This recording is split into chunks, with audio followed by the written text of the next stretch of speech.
Coming up through the ranks. All right.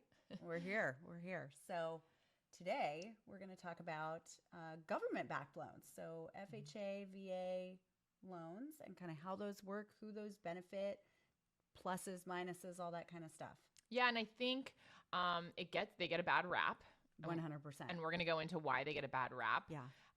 And like in sports, when you're coming up through the ranks and you're in the minor leagues in baseball, I don't know if you've ever gone and see a minor league baseball game, whether it's AA or AAA, but they are fun. The games are fun. They're so family oriented. The players are so much more involved in the fans. After the game, the players go and they give autographs to all the fans. They're really undervalued, in my opinion. Yeah. When you go to a Major League Baseball game, it's fun. Don't get me wrong. But there is something about going to a minor league baseball game. And it's the same thing with, like, I would even argue a football game, an NFL football game with, 50, 60, 70,000 people in an arena versus going to go see an arena football game, which is so fun. It's less people. The game is so fast. It's quick. It's energetic. They have a lot of games you can play. So like the arena league, like the minor league, they get a bad rap. Yeah, 100%. And, so we'll kind of take one by one, right? Let's talk about FHA loans first. FHA loans definitely have a bad rap in the industry. So let's first talk about like who should be using an FHA loan, why you should be choosing an FHA loan. An FHA loan is a government-backed loan. So there is a mortgage insurance premium that is paid with the loan that protects the lender in case of your default. So someone would get into an FHA loan if, they have a lower amount of down payment. So they can go to 3.5% down. FHA also has very lenient credit standards. So we can do anywhere from, a 500 credit score on FHA for the right borrower, all the way up, right? I have borrowers who are in the 800 credit scores getting FHA loans as well. So it has a wide range of uses there. If you're going conventional, let's just say, where does your credit score need to fall between? So great point. So conventional has a minimum credit score of 620. Okay. But depending on the market, like right now, for example, if you tried to get a lower down payment conventional loan with a 620 credit score, it would be so expensive because there's these pricing adjustments on conventional loans that just would be absolutely insane. So for somebody who had a 620 credit score, you would want to go FHA. Okay, that makes sense. Just because it's a cheaper option. But they do have a really bad rap. And I think that a lot of their bad rap just has been from years and years ago. They definitely were a lot more strict. FHA, really the main thing that they're looking for that's a little bit more challenging, I would say, is property standards. They want to make sure that the people are getting a decent house. So you can't use it for a major fixer. If there's super obvious things that are wrong, an FHA loan's not going to be a great loan for that client. And then if the house was built prior to 1978, it has the potential for lead-based paint. And so any obvious peeling paint will get called out on an FHA loan. Okay. But that's really it. It used to be back in the day that they would require pest clearances and all those kind of things on FHA loans, and those are no longer needed. Some lenders still have their own kind of overlays for those things, but general FHA standards are just an easier loan to get done. That's actually pretty minor in terms of... Super minor. Yeah.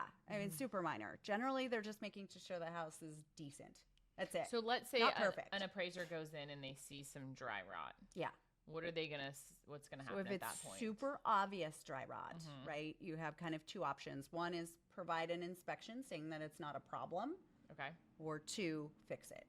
Okay. Before the close of escrow, Before the close of escrow. Okay. Yeah. And so generally speaking, I mean, I would say out of my FHA clients, I would say 1 out of probably 30 to 40 have any kind of issues come up on the appraisal. Okay. That's pretty rare. At all. I mean, it's really not that common. And I probably have about the same odds on conventional loans, honestly, because conventional loans is still going to call out major repair items that come up. So it's not unique to FHA at all. But FHAs are an easier loan to get through. And so I think that that's important for real estate agents to note, especially because when you're looking at offers, if let's say you got an offer, let's say you got 2 offers And one was a 5% down conventional loan. Yeah. And one was an FHA with 3.5% down. The FHA loan is going to be a less risky loan to accept from a seller's perspective. And it's important, I think, if you're going to be doing an FHA, that you have a mortgage broker that can talk to the listing agent when you submit the 100%. offer and explain that. Because Yes. I would say probably 90% of realtors don't know that. And I will agree that FHA loans get a bad rap. Yeah. If I'm looking at an offer and there's 5 conventional offers and one's FHA, not gonna lie. I know. This actually just came up this week with your team. Actually, we were putting in an offer on a property. Now our client was pre-approved both conventional and FHA. Okay. Whenever possible, I try to pre-approve them for both. That way, if we run up against a listing agent that just has a strong objection to the FHA, Right. I can, tell them, hey, don't worry, we're approved for both if we need to. But we got questions from the listing agent. They came back and said, hey, we've kind of heard bad things about FHA. What does this mean? And I looked at the property and I ran through things, and there was nothing that I was really overly concerned about. I pointed out a couple of areas that could potentially come up, but they were willing to accept our offer. And from our client's perspective, an FHA loan is generally a cheaper monthly payment. And so that's why the client would want to go with FHA. Because it's a cheaper interest rate. I was just going to say it's a cheaper monthly payment because the rates are better. Yeah, exactly. Cheaper interest rate, and depending on the scenario, sometimes cheaper mortgage insurance. Okay. And so, from like these particular clients, the monthly payment was a big deal to them. Right. And FHA was a better opportunity for them to fit in their budget. And so we're going to go with FHA. But now, are there certain, being in Marin County or Sonoma County, Solana County, obviously the price points differ. Yeah. Is there certain price points that FHA will do versus not do? Yeah, exactly. Every county has their own limits. So just like conventional has county limits in every county, FHA also has county limits. They try to generally sync up roughly. They're usually not the exact same number, but they're within the same kind of ballpark. So, we have a wide range here in Northern California of higher loan amounts that we can do due to our price points, but they're not exactly the same. And I think a question that I hear a lot is, do you have to be a first-time home buyer to buy FHA? And can you buy and then to, piggyback that question with, can you buy an investment property FHA? Right. Yeah. So FHA is intended to be your primary residence only. So they will not lend on investment properties. But you do not need to be a first-time home buyer. And that's a huge misconception that is out there, that you have to be a first-time home buyer. That's just not true. You can, own a house already and then buy your next house with FHA and things like that. There are lots of rules around, what we can count for income and all those kind of things on rents for the house you're leaving. But no, you don't need to be a first-time home buyer to utilize it, which is really cool. They are also less strict with regards to bankruptcies and foreclosures, short sales, those kind of things. So if you have a client who has had, some of those situations come up in their life, FHA is going to allow them to buy a home faster than a conventional loan would.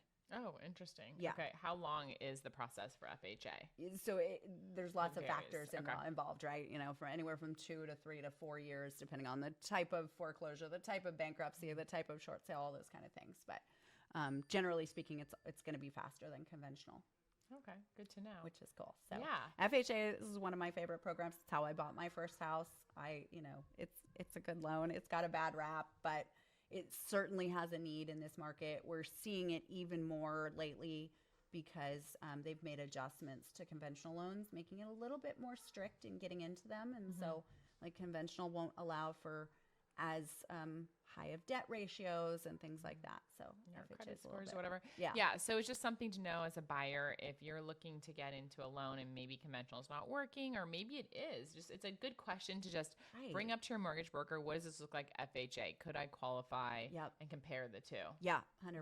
And at least look at the difference and see what makes sense, and have a mortgage broker who's familiar with both and all those kind of things. So so there's FHA. Okay. So VA, this is one of my favorite loans. It is the only loan product on the market that, you have to earn.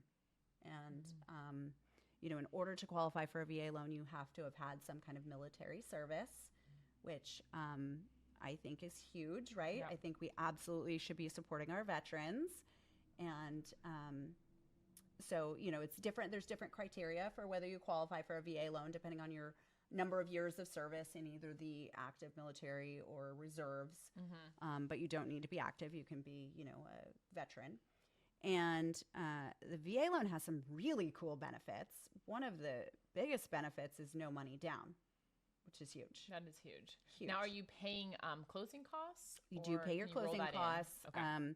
There are ways to figure that out. So we can do things like issue a lender credit for closing costs and increase the interest rate, or potentially a seller credit, depending on the market. Okay. So there's ways around to do it, that. But okay. yeah, generally you'll need to pay your closing costs, or at least, factor that in somehow. But zero down, and there is no loan limits. So unlike all other loan types, I literally can do a $5 million VA loan with no money down. Wow, that's crazy. Yeah. The biggest one I've done is $3 million, but I had a veteran who bought a house for $3 million, no money down. We built in a huge closing cost credit. So he paid not a dollar out of pocket and bought a $3 million house.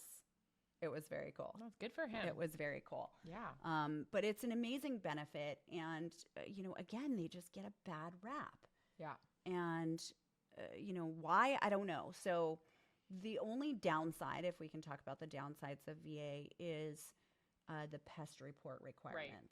And that's not a, insignificant downside. No, and when you're in a market like we're in right now, where sellers might be getting multiple offers, right? They don't want to have to do anything to their property to fix it before the close of escrow. And if you have right. VA, yeah, and like you said, there's ways around it. We've definitely had clients where we've gone in and there were Section 1 on the balcony and some around the rafters. And, we had a handyman go in there and fix it up and have somebody come out there and write up a report and say, it's all done, it's cleared, it wasn't a big deal. Right. Now, the buyer is paying for those costs up front. Yeah. So that's a little bit more of a risk too. So before the house is even theirs and before it even closes, right, they're paying to fix the Section 1 items. Right. And they're not going to get that money back if something happens. Right. Yeah, no, that's definitely a risk. But depending on the amount of work, sometimes it's not a big risk, or they have, they're handy themselves and can get in there and do the work or whatever. Right. But VA does require a clear Section 1 only pest report. So any Section 2 items don't need to be addressed. It's just the Section 1.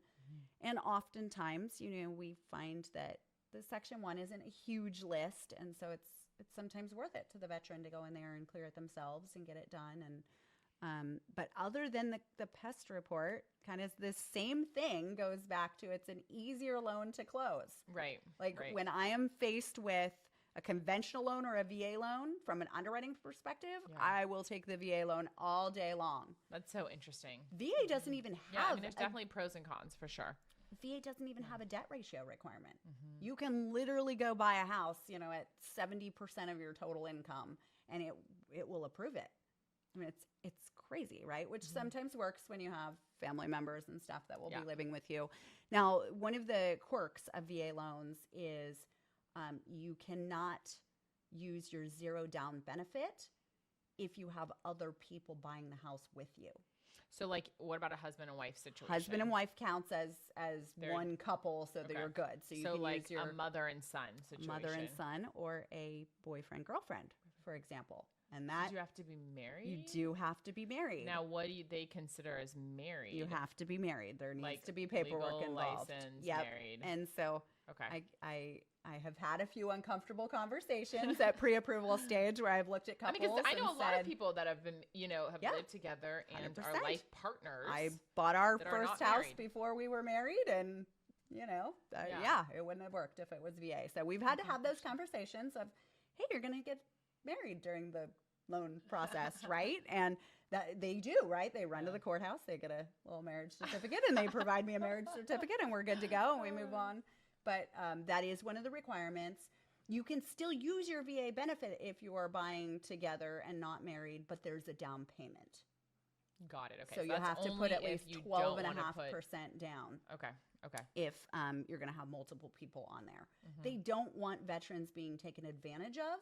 So they don't want veterans, saying, hey, like my friend wants me to buy this house with him for no money down and use your VA benefit Which kind makes of thing. sense. I get It that. does. Yeah. So you're only getting kind of half the entitlement for that. And that's just how it works. But VAs are an amazing So you program. have to be a VA.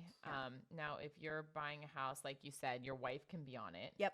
Anyone could technically be on it and be VA as long as they're putting some money down. Yes, yeah. Or if you have two veterans, sometimes we get that where the husband and wife are both veterans. We can do it that way too. You just kind of split things up. Okay. Okay. So it's a little bit different that way. But VAs And are the absolutely rates amazing. on VA, are they compared to, like, let's say FHA or conventional? Comparable to FHA but lower than conventional. Okay. And unlike FHA, VAs have no mortgage insurance. So Is it built into? Oh, it's not built it's into just the rate, no so mortgage it's just insurance. no They have no mortgage Okay. insurance. Now there is a funding fee on VA loans. Okay. And that's an upfront charge that gets added into the loan balance depending on whether they've used their VA benefit or not. The amount changes. If they have any kind of disability through the Veterans Administration, that VA funding fee is waived. Oh, any. And they're exempt. Any kind of disability. Well, at least 10% disability. Yeah. Okay. Which is huge. It's Yeah, a that is huge benefit. I mean, it's. And now, what about like credit scores? Yeah, so same thing. FH or VA has very lenient credit score requirements, down to the 500 mark, depending on the circumstances. It's a more lenient loan to get done all the way around. I mean, I wish I could put billboards up everywhere, blasting it out like VA and FHA is not a hard loan. Please accept these people's offers because this is how our younger couples or our couples who are getting out of renting, that's how they afford homeownership is getting in through these programs. Just like you talked about, it's a way to get through the ranks, right? It's a great starting place. VA is a great, you can just use that benefit forever. It's amazing. But, FHA especially, it's a great way to build your way through the ranks of owning houses and get yourself in the game. Yeah. And I mean, conventional, as we spoke about, conventional, is good. There's nothing wrong with conventional. Just like if you go to an NFL game, the plus side is you're seeing these big name players play, right? Yeah. And that's fun and exciting. But going to Arena League is really exciting, and there's plus sides to that as well. And so I think just bringing up what the plus sides are to FHA and VA and knowing that there's other options out there because you really don't hear about them that much. Right. And even as a buyer, when you do hear about them, realtors, like you said, have a stigma against them. Yeah. And so I think the more we talk about them and the more we talk about the positives, moving forward, it will help with buyers and it'll help realtors understand more. Yeah. Especially for our veterans. They have earned this benefit. 100%. I mean, they have earned this benefit. As someone who just sent their, son off to the Marines, they deserve whatever benefits they can get out of this. Absolutely agree 100% with that. So that's it for me on government loans. Okay, real estate play-by-play, another episode down. Cheers. Salute.